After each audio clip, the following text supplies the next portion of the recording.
যুদ্ধে এবার সরাসরি জড়িয়ে গেল চীনের নাম। ওদিকে থামানোই যাচ্ছে না ইরানকে। কি এক জাদু বলে যেন দুমড়ে মুচড়ে দিচ্ছে সবকিছু। কি যুদ্ধের মাঠ, কি কূটনীতি, সবখানেই ছক্কা হাঁকাচ্ছে খামেনির দেশ। একদিকে ইরানের রুক্ষ মাটিতে মরে পড়ে থাকছে ভয়ঙ্কর মার্কিন যুদ্ধ বিমান, অন্যদিকে খবর হলো এবার ইরানকে ক্ষেপণাস্ত্র তৈরিতে সরাসরি সহায়তা করছে চীন। পশ্চিমের সমস্ত হিসাব নিকাশ উল্টে দিয়ে চলমান যুদ্ধে এবার ঘি ঢালছে চীন। এতদিন যা ছিল নিছক গুঞ্জন, ব্রিটিশ দৈনিক দ্য টেলিগ্রাফের বোমা ফাটানো বিশ্লেষণে, তা এখন ওয়াশিংটন আর তেল আবিবের জন্য সবচেয়ে বড় আতঙ্কের কারণ হয়ে দাঁড়িয়েছে। গত 28শে ফেব্রুয়ারি থেকে আমেরিকা ও ইসরায়েলের যৌথ হামলার পর যখন পেন্টাগন আত্মতুষ্টিতে ভুগছিল যে ইরানের অস্ত্র ভাণ্ডার তলানিতে ঠেকেছে, ঠিক তখনই দৃশ্যপটে ড্রাগনের ভয়ঙ্কর এন্ট্রি ঘটেছে। রাসায়নিক বোঝাই একাধিক জাহাজ সোজা গিয়ে ভিড়ছে ইরানের বন্দরে। মার্কিন নিষেধাজ্ঞার তোয়াক্কা না করে Islamic Republic of Iran shipping লাইন্সের জাহাজগুলো একেবারে হলিউডি থ্রিলারের কায়দায় নিজেদের স্বয়ংক্রিয় শনাক্তকরণ ব্যবস্থা বা AIS বন্ধ রেখে ভুয়া গন্তব্য দেখিয়ে এবং নাম পরিবর্তন করে আন্তর্জাতিক নজরদারিকে বুড়ো আঙুল দেখাচ্ছে। চীনের ঝুহাই শহরের গাওলান বন্দর থেকে আসা এই জাহাজগুলোতে রয়েছে সোডিয়াম পারক্লোরেট, যা কঠিন জ্বালানি ভিত্তিক ব্যালিস্টিক ক্ষেপণাস্ত্র তৈরির ব্রহ্মাস্ত্র। বিশ্লেষকদের মতে গোলবান ও জাইরান নামের জাহাজগুলোর এই চালান দিয়ে অনায়াসেই প্রায় 785টি অতিরিক্ত ব্যালিস্টিক ক্ষেপণাস্ত্র বানিয়ে ফেলতে পারবে তেহরান। এর মানে হলো আরও অন্তত 1 মাস প্রতিদিন 10 থেকে 30টি করে ক্ষেপণাস্ত্র বৃষ্টির জন্য ইরান পুরোপুরি প্রস্তুত। বেইজিং মুখে যতই সামরিক সহায়তার কথা অস্বীকার করুক না কেন, বাণিজ্যিক মোড়কে তারা যে আসলে ইরানের হাতের পেশি শক্ত করছে এবং মধ্যপ্রাচ্যের ভূরাজনীতিতে এক জটিল ভারসাম্য তৈরি করছে, তা এখন দিনের আলোর মতো পরিষ্কার। ওদিকে পেন্টাগনের হাঁকডাক আর রণক্ষেত্রের বাস্তবতার মধ্যে যে আকাশ পাতাল ফারাক, তা খোদ মার্কিন গোয়েন্দাদের রিপোর্টেই ফাঁস হয়ে গেছে।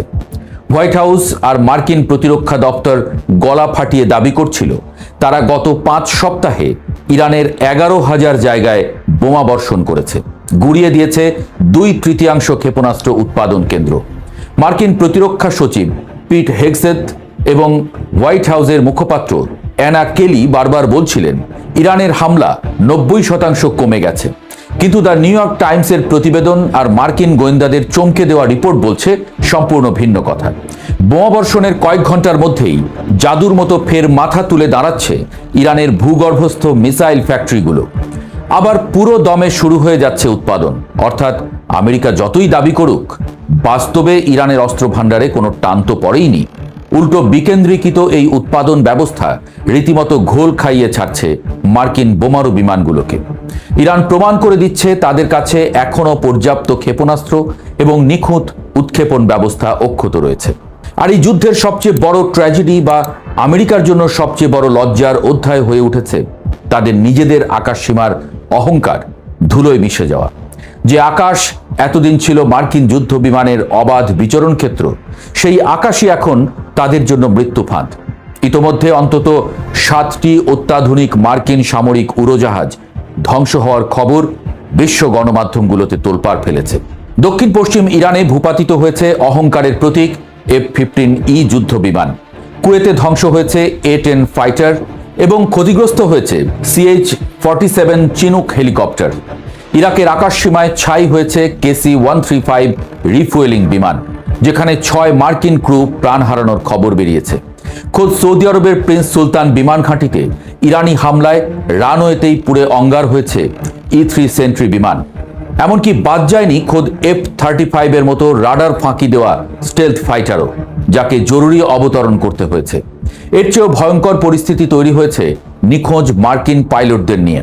ইরানের মাটিতে আছড়ে পড়া F-15E বিমানের এক পাইলট এখনো নিখোঁজ। সেই পাইলটকে ছোঁ মেরে তুলে আনতে 2টো ব্ল্যাক হক হেলিকপ্টার পাঠিয়েছিল আমেরিকা, কিন্তু পাহাড়ি বাজ পাখির মতো ওঁত পেতে থাকা ইরানের আকাশ প্রতিরক্ষা ব্যবস্থা সেই ব্ল্যাক হকগুলোতেও এমন ঝাঁঝরা করে গুলি চালিয়েছে যে তারা রীতিমতো লেজ গুটিয়ে পালাতে বাধ্য হয়েছে। পাইলট নিখোঁজের এই ঘটনাকে কেন্দ্র করে শুরু হয়েছে চরম মনস্তাত্ত্বিক যুদ্ধ। আমেরিকার এক নিখোঁজ পাইলটের মায়ের আকুল আহ্বানের জবাবে পাকিস্তান ও দক্ষিণ আফ্রিকায় অবস্থিত ইরানি দূতাবাস সামাজিক মাধ্যম এক্সে রীতিমতো কড়া জবাব দিয়ে বলেছে, ট্রাম্পের অধীনে থাকার চেয়ে ইরানি হেফাজতে তার ছেলে বেশি নিরাপদে থাকবে। একজন সভ্য ও মুসলিম জাতি হিসেবে তারা বন্দীদের সম্মান করতে জানে। এর মধ্যেই মার্কিন প্রেসিডেন্ট ডোনাল্ড ট্রাম্পের আস্ফালন আর বাগাড়ম্বর থামছেই না। একদিকে হোয়াইট হাউসের ক্রস হল থেকে তিনি যুদ্ধ বিমান খোয়ানোর কথা স্বীকার করছেন, অন্যদিকে দম্ভ ভরে বলছেন এর কোনো প্রভাব নাকি সমঝোতার আলোচনায় পড়বে না। 48 ঘন্টার মধ্যে হরমুজ প্রণালী না খুললে ইরানের নরক নামিয়ে আনার চরম আলটিমেটামও ট্রুথ সোশ্যালে দিয়ে বসেছেন তিনি। কিন্তু ইরান যেন এসব হুমকিতে থোড়াই কেয়ার করছে। পশ্চিম এশিয়ার এই যুদ্ধ থামাতে পাকিস্তান, সৌদি আরব, মিশর ও তুরস্ক মিলে যখন মধ্যস্থতার জোর চেষ্টা চালাচ্ছে, তখন ইরান সোজা সাপটা জানিয়ে দিয়েছে আমেরিকার সাথে কোনো আলোচনা নয়। ওয়াশিংটনের দেওয়া 15 দফা যুদ্ধবিরতির শর্ত স্রেফ ছুঁড়ে ফেলে দিয়েছে তেহরান। তারা জানিয়ে দিয়েছে আমেরিকার কোনো দাবি গ্রহণযোগ্য নয়, তাই পাকিস্তানের মাটিতে মার্কিন প্রতিনিধিদের সাথে এক টেবিলে বসার প্রশ্নই ওঠে না। সবার মনে এখন একটাই প্রশ্ন, ইরান এই অসাধ্য সাধন করছে কিভাবে? F-35 বা F-22 মতো রাডার ফাঁকি দেওয়া স্টেলথ বিমানকে আকাশ থেকে নামিয়ে আনার এই জাদু মন্ত্রের পেছনে রয়েছে এক গভীর আন্তর্জাতিক সমীকরণ। পশ্চিমা অবরোধের মধ্যেই ইরান নিজেদের আকাশ প্রতিরক্ষা ব্যবস্থা বাবর 373-কে এমন এক উচ্চতায় নিয়ে গেছে যা এখন মার্কিনীদের রাতের ঘুম হারাম করে দিয়েছে। আন্তর্জাতিক সমর বিশেষজ্ঞদের মতে এর পেছনে রয়েছে রাশিয়া ও চীনের প্রচ্ছন্ন বা প্রত্যক্ষ মদত। ইউক্রেন যুদ্ধে রাশিয়াকে শাহেদ ড্রোন দেওয়ার বিনিময়ে ইরান হয়তো পেয়ে গেছে রাশিয়ার S-400 এর মতো অত্যাধুনিক রাডার ও সারফেস টু এয়ার মিসাইল প্রযুক্তি। এর সাথে যুক্ত হয়েছে চীনের উন্নত ইলেকট্রনিক ওয়ারফেয়ার প্রযুক্তি, যা স্টেলথ বিমানের সিগন্যাল জ্যাম করে তাদের সেন্সর অন্ধ করে দিতে সক্ষম। অর্থাৎ আকাশে মার্কিন বিমানের পতন শুধু ইরানের একার কৃতিত্ব নয়, এর পেছনে রয়েছে মস্কো আর বেইজিংয়ের এক অদৃশ্য জোটবদ্ধ শক্তির নিখুঁত খেলা। আজ পুরো মধ্যপ্রাচ্য আক্ষরিক অর্থেই একটা জীবন্ত বারুদের স্তূপ। যুদ্ধ শুধু তেহরান বা ওয়াশিংটনে আটকে নেই, এর আঁচ ছড়িয়ে পড়েছে সংযুক্ত আরব আমিরাত, ইরাক, বাহরাইন, কুয়েত, সৌদি আরব, ওমান, সাইপ্রাস, সিরিয়া এবং লেবাননে। ইসরায়েলের তেল আবিবে কিরিয়া সামরিক ঘাঁটির কাছে ইরানি ব্যালিস্টিক ক্ষেপণাস্ত্রের ক্লাস্টার ওয়ারহেডের জোড়া আঘাত, রামাত গানে ধ্বংস হওয়া গাড়ি। আবার অন্যদিকে ইরানের খুজেস্তান প্রদেশে ফজর 1, ফজর 2, রেজাল এবং আমির কবিরের মতো পেট্রোকেমিক্যাল কারখানাগুলোতে মার্কিন ইসরায়েলি পাল্টা হামলা সবকিছুই প্রমাণ করছে যুদ্ধ এখন নিয়ন্ত্রণের বাইরে চলে যাচ্ছে। অক্সফোর্ড বিশ্ববিদ্যালয়ের এমিরেটাস অধ্যাপক মার্গারেট ম্যাকমিলানের সেই সতর্কবাণী আজ আবার ফিরে আসছে। 1914 সালে আর্চডিউক ফ্রান্স ফার্দিনান্দকে হত্যার মতো একটা সামান্য ঘটনা যেমন প্রথম বিশ্বযুদ্ধ বাঁধিয়েছিল, আজকের এই নিখোঁজ মার্কিন পাইলট আর পরাশক্তিগুলোর ইগোর লড়াই কি তৃতীয় বিশ্বযুদ্ধের সেই স্ফুলিঙ্গ হতে যাচ্ছে? আমেরিকা তার হারানো সম্মান ফিরে পেতে মরিয়া, আর ইরান প্রমাণ করে দিয়েছে তাদের মাটিতে পা রাখা মানেই মৃত্যুকে আলিঙ্গন করা।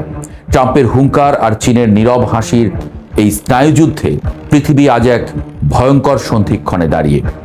অহংকারী পরাশক্তিগুলো দম্ভ চূর্ণ করে ইরান বারবার যে বার্তা দিচ্ছে ইরানের মাটিতে আসার ভুল স্বপ্নেও ভেবো না, সেটা যেন এবার রণাঙ্গনের সবচেয়ে বড় শক্তি।